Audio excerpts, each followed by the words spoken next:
Ingat dengan kata-kata Jack Ma. Orang-orang yang bermental miskin itu adalah orang-orang yang susah dilayani. Diberi sebuah peluang dengan gratis, mereka pikir itu jebakan. Ditawarkan investasi kecil, katanya hasilnya tidak besar. Ditawarkan investasi yang besar, katanya mereka nggak punya modal.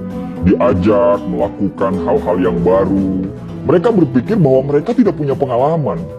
Diajak bisnis tradisional, katanya persaingannya itu berat sekali di luaran. Diajak bisnis yang model baru, katanya itu multi-level marketing. Diajak buka toko, katanya ngeluh gak bebas. Diajak bisnis apa aja, mereka bilang mereka gak punya keahlian. Jadi orang-orang bermental miskin ini selalu berpikir lebih banyak daripada profesor, tapi bertindak lebih sedikit dari orang buta. Dan coba Anda tanyakan kepada mereka, apa yang sudah mereka lakukan terhadap hidup mereka?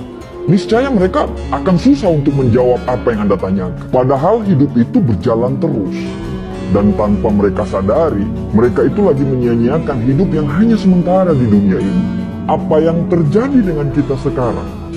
Karena tindakan dan pemikiran kita di masa yang lalu, di tahun-tahun lalu. Kalau sekarang kita hidupnya biasa-biasa saja, tidak ada perkembangan dan cenderung hidup kita itu malah menurun, bisa dipastikan tahun-tahun yang lalu itu kita nggak ngapa-ngapain sama sekali. Nah, kalau kita nggak ngapa-ngapain, terus kita pertahankan nggak ngapa-ngapain kita itu sekarang, bisa dipastikan masa depan kita atau tahun-tahun yang akan datang kita akan sama aja seperti sekarang. Selalu ada kesamaan apa yang dilakukan oleh orang-orang gagal dan bermental miskin ini. Kesamaan itu adalah sepanjang hidup mereka hanya menunggu dan menunggu.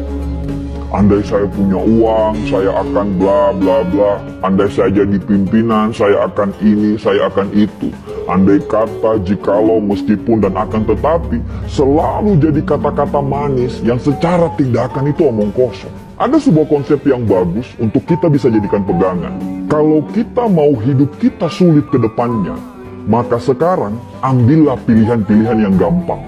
Nonton Netflix berseri-seri, scroll TikTok berjam-jam, nongkrong dengan teman-teman, bangun kapanpun kita mau, dan lakukan apapun yang kamu suka. Itu adalah tindakan yang sangat gampang. Tapi konsekuensinya adalah masa depan yang sulit. Atau kita mau mengambil pilihan yang kedua, yaitu kalau mau kehidupan ke depan kita gampang, maka sekarang kamu harus mengambil pilihan-pilihan yang sulit. Bikin rencana hidup, disiplin terhadap waktu, belajar hal-hal yang baru tanpa melupakan untuk mempertajam ilmu-ilmu yang lama, berteman dengan orang-orang yang mau diajak bertumbuh. Dan itu semua adalah pilihan-pilihan yang sulit. Tapi dengan pilihan-pilihan tersebut, insya Allah hidup ke depan kita itu akan jadi gampang. Merasa berdosalah ketika kamu melakukan hal-hal yang tidak bermanfaat. Hindarilah hal-hal yang tidak bermanfaat, makan makanan yang sehat, tidur yang teratur. Ya susah memang, tapi insya Allah hal-hal yang sulit yang kamu jalani itu akan membuat hidupmu gampang ke depannya. Dan gampang di masa-masa yang akan datang. Setiap tindakan selalu siaplah dengan konsekuensinya. Mau gampang sekarang sulit ke depannya, atau mau sulit sekarang gampang ke depannya. Itu semua pilihan hidup. Dan dari semua pilihan itu tidak ada yang salah. Tapi bersiaplah dengan konsekuensinya. Susah memang dibedakan mana orang yang serius mau berubah dan orang yang cuma ngomongnya doang yang besar. Kamu tahu kalau hidupmu masih serba kekurangan, tapi kamu malah tidak mau kerja keras. Kamu tahu kalau sukses itu butuh perjuangan dan kegagalan, tapi kerjamu hanya mengeluh dan banyak protes. Kamu tahu kalau kamu kurang, tapi justru kamu bangga dengan kekuranganmu itu. Bahkan parahnya, kekurangan itu justru kamu jadikan alasan pembenaran kenapa kamu masih seperti ini. Ya wajarlah dia sukses, dia akan punya modal, sedangkan saya, ya wajarlah orang tuanya kaya, sedangkan saya, ya wajarlah dia didukung, sedangkan saya, ya wajarlah maklumlah mereka yang pantas apalah, dan bla bla bla bla bla. Banyak sekali alasan yang Anda ungkapkan.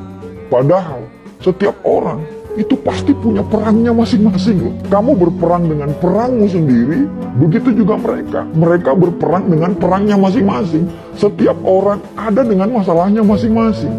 Bedanya, kamu menyerah dan mereka masih menyelesaikan masalah mereka dan mereka tidak pernah keluar dari arena pertempuran. Kalau kamu tidak berjuang, terus apa yang mau dimenangkan? Akhirnya, orang-orang sukses dan kita lagi-lagi tidak sukses. Setelah melihat mereka sukses, apa kata kita? Wajarlah, mereka kan beda. Ya iyalah beda. Orang-orang sukses itu pasti berbeda. Perbedaan tidak selalu yang terbaik, tapi yang terbaik pasti berbeda. Bukan beda makanannya, karena mereka pun makan apa yang seperti kita makan. Bukan beda dari kecerdasan. Terkadang orang-orang sukses itu justru kepintaran dan kecerdasannya itu jauh di bawah kita. Tapi yang membedakan itu adalah action dan tindakannya.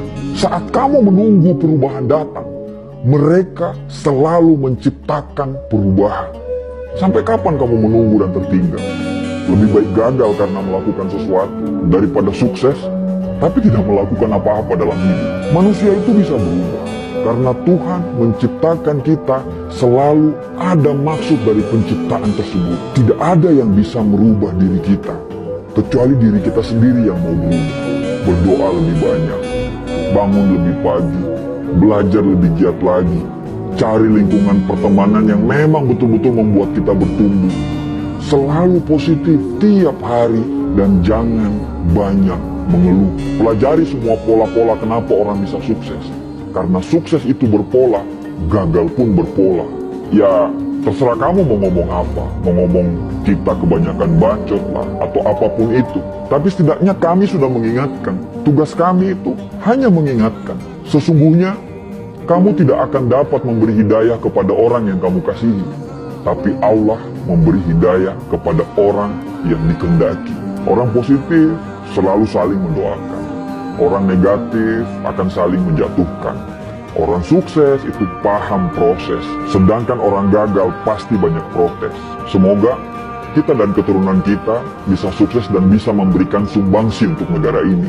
Dan semoga kita terhindar menjadi orang-orang yang hanya ngomong doang, tapi nol secara tindakan. Terima kasih.